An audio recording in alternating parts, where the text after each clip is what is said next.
네, 안녕하십니까. 오랜만에 영상을 다시 한번 찍어보는데요.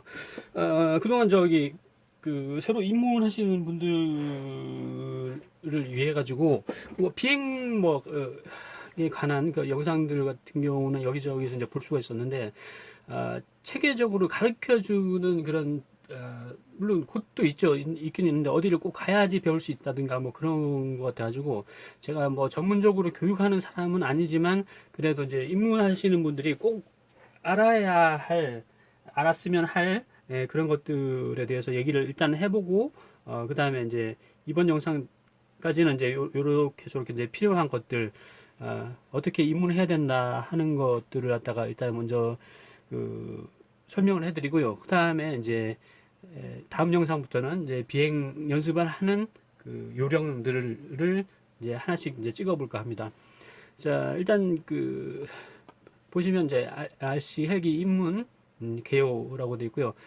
개요는 이제 방금 말씀드렸다시피 이제 갓 입문하시는 분들이 그냥 카페에 들어가서 이제 게시글로 통해 가지고 게시글이나 아니면은 뭐 검색을 통해 가지고 찾아서 하나하나 이제 이제 찾아보시는 어려움이 있어가지고, 그걸 갖다가 제가 영상에 한꺼번에 한번 담아볼까 합니다. 근데 제가 과연 다 담을 수 있을지는 잘 모르겠네요. 그래서 이제 급하게 찍는 게 돼가지고, 혹시나 제가 이제 놓치는 부분이 있다면은, 여러분들이 이제 밑에 댓글이나 그런 걸로 좀 알려주시면 좋겠습니다. 안전교육, 네, 두 번째 안전교육이라고 이제 적혀 있는데요. 뭐 RC 이제 자동차, 트럭이나 뭐 아니면 보트, 비행기 같은 경우는 그냥 웬만한 뭐 차 없는 장소에서 뭐 적당하게 보트 같은 경우는 이제 뭐 차가 있을 수가 없죠, 근처에 뭐. 그런데 이제 비행기는 좀 넓은 공역을 이제 필요로 합니다. 이제 근데 비행기는 어디 뭐 다른 차에 부딪히거나 아니면 뭐 사람한테 부딪혀도 그냥 물론 이제 프로펠러에 맞으면은 이제 다치기도 하죠. 근데 헬기에 비해서는 많이 좀 안전한 편에 속하죠. 헬리콥터 같은 경우는 비행기 같은 경우는 날개가 있어가지고 날개에 의한 양력으로 거의 날아다니는데 헬리콥터는 오로지 이제 로터의 회전에 의한 힘에 의해서 날아다니기 때문에 로터가 굉장히 빠릅니다. 속도가. 그리고 힘도 좋죠. 기체가 커지면 커질수록 이제 뭐 있어서는 안 되는 얘기지만 실제로 일어났었던 일이기 때문에 말씀을 드리는 건데, 이제 미국이나 우리나라에서 이제도 헬리콥터 로터에 맞아가지고 사람이 이제 죽는 경우가 여러 좀 있었습니다. 실제로. 그렇고 제가 아는 사람도 손가락 이제 날아오는 기체를 갖다가 손으로 막다가 이제 손가락을 다쳤다든가 뭐 그런 경우도 이제 가끔씩 있고요. 잘못하면 이제 배터리 같은 경우는 아무래도 리튬 폴리머 배터리라는 게 한꺼번에 순간적으로 힘을 이제 쏟아내기 때문에 이게 화학적으로 상당히 좀 뭐라고 하나 불안정하다고 해야 되나요? 그렇기 때문에 충전 시 이제 잘 지켜보고 있지 않으면은 뭐 화재가 일어나는 경우가 종종 있습니다. 뭐 폭발한다고까지는 하는데 사실 폭발까지는 아니고요. 그냥 이제 화재가 나는 정도, 그 정도인 것 같습니다. 기체의 크기별 위험성은 아까 방금 말씀드렸다시피 대형기 같은 경우는 700급 대형기 같은 경우는 사람을 죽일 수도 있고요. 팜급이라고 해도 잘못 날아다니면 사람한테 피부를 갖다가 이제 카터칼로 이제 긋는 정도의 이제 상처를 충분히 낼 수가 있습니다. 그리고 450급 우리가 보통은 이제 팜급을 조금 넘어가지고 450급 정도만 해도 상당히 여러 반을 할 때 꼬매게 할 수 있는 그 정도의 이제 상처를 이제 만들 수가 있죠. 그렇기 때문에 일단 비행 장소는 혼자서 연습을 하시든 팜급이라고 해도 웬만해서는 실내에서는 연습을 하시는 게 안 좋습니다. 조금 좀 팜급, 그게 손바닥만한 기체 같은 경우는 한 농구장 정도? 예. 뭐 농구장 정도라고 이제 될 수 있는, 아니면은 사방 한 4, 5m 정도 이상 높이가 한 3m 이상 되는 그런 그 정도의 이제 공간에서 텅 빈 공간이어야죠. 옆에 아무것도 없이.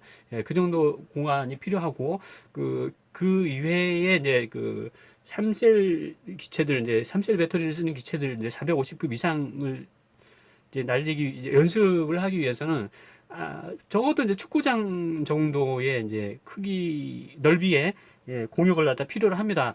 그리고, 물론 비행 실력마다 다르긴 하지만요. 대체적으로 이제 그 정도가 되고요. 그리고, 대형기를 날리기 위해서는 아주 넓은 공간이 있어야 됩니다.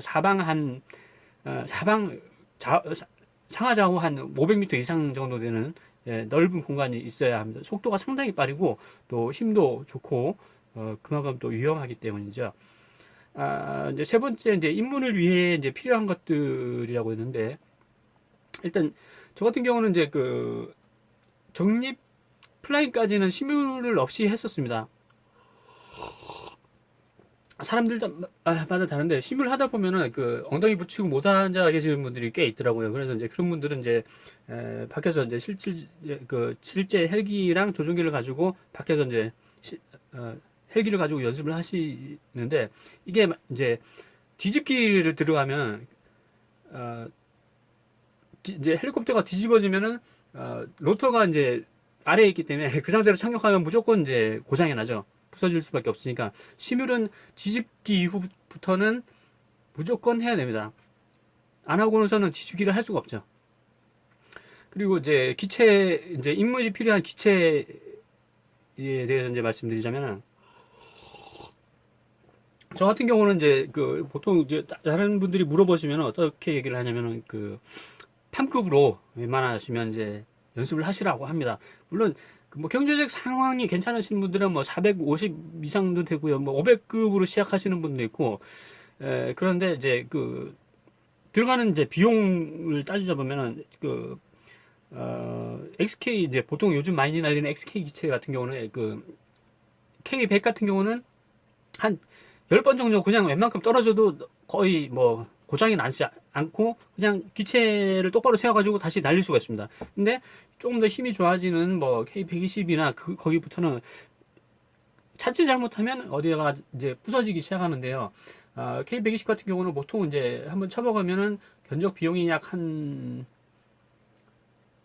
500원 정도에서부터 한 2, 3만 원 정도까지 그 정도, 예, 납니다. 그리고 그 이상 기체로 올라가가지고 만약에 이제 450급이 이제 쳐박았다 그러면은 뭐 로터를 이제 기자재가 상당히 이제 가격도 다양하고 하지만 뭐 보통 뭐 평균적으로 따지 보면은 로터하고 이제 메인 샤프트, 메인 기어, 패드링 샤프트, 랜딩 스키드 뭐 기타 등등을 따지자 보면은 한 5만 원에서 한 15만 원 정도, 15만 원까지는 안 갈 수 있겠네요. 하지만 10만 원 조금 넘게까지 그 정도의 이제, 예, 견적 비용이 들고요.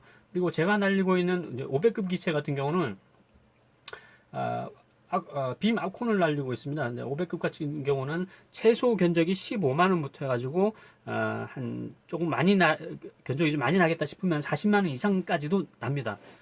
그리고 이제, 뭐, 500이 그렇고요. 600에서 700 기체 같은 경우는, 뭐, 그 이상이겠죠, 당연히. 한번 떨어져가지고, 거진 100만 원 정도까지, 예, 한번 딱 떨어뜨리면 그 정도까지 이제 만약 들어갈 수도 있습니다. 물론 그보다 작게 들어갈 수는 있는데, 하여튼, 거진 한 60에서 한 100 정도 사이 정도 보셔야 될 겁니다, 아마. 네, 그래서 이제, 대충, 가격은 그 정도인데요. 이제 아무래도 이제 크기가 커지면 커질수록 이제 양력이 풍부해지기 때문에 기체 자체가 안정적이 되죠. 팝급 같은 경우는 자이로도 그렇고 좀 상당히 좀 촐싹촐싹 이제 까불까불되고 자기가 원하는 대로 가만히 잘 안 있습니다. 상당히 좀 자유분방하게 이제 돌아다니기 때문에 그걸 잡아놓으려면은 손가락 일단 제 생각에 그래서 이제 오히려 이제 연습하기에는 더 좋지 않을까. 왜냐면 손가락을 단련할 때 많이 해야 되기 때문에 그렇게 해서 이제 저는 이제 팜급 기체를 많이 추천을 해드리고 있고요. 물론 사람마다 이거는 다 다릅니다. 나 같은 경우는 좀 더 돈이 들어도 좋으니까 좀 더 안정적으로 하고 싶다 하시는 분들은 뭐 좀 큰 기재로 뭐 하셔도 되고요. 심의를 많이 하시는 분도 계시고, 뭐 사람들마다 아주 다양하게 그 처음에 입문하시는 방법이 다릅니다. 예. 그리고 조립 및 세팅 같은 경우는 조립 장소라고 적어놨는데, 이거는 이제 저 같은 사람은 그러면 좀 상관이 없지만, 이제 가정을 가지고 계신 분들은 특히나 그 엔진 헬리콥터 같은 경우 좀 냄새가 많이 납니다. 기름 냄새가.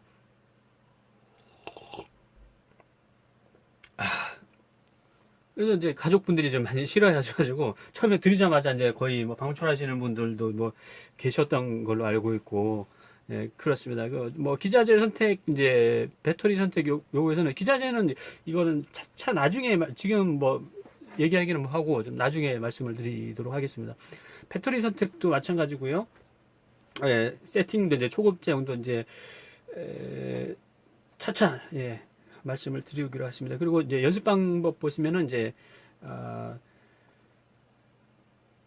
가가지고 토끼띠 받아쓰기 되어 있는데, 요거는 이제 다음 시간에 이제 영상으로 보면서 하나씩 해보겠습니다. 요거는 이제 실기로 하시는 분들도 반드시 하셔야 되고, 왜냐면은 처음에는 그 생략은 뭐 드론 혹시 뭐 조금 해보시고 이제 헬기 뭐 쉽지 않겠냐 해가지고 입문하시는 분이 계신데, 이거 차원 자체가 완전히 좀 많이 다르다고 생각하셔야 될 겁니다.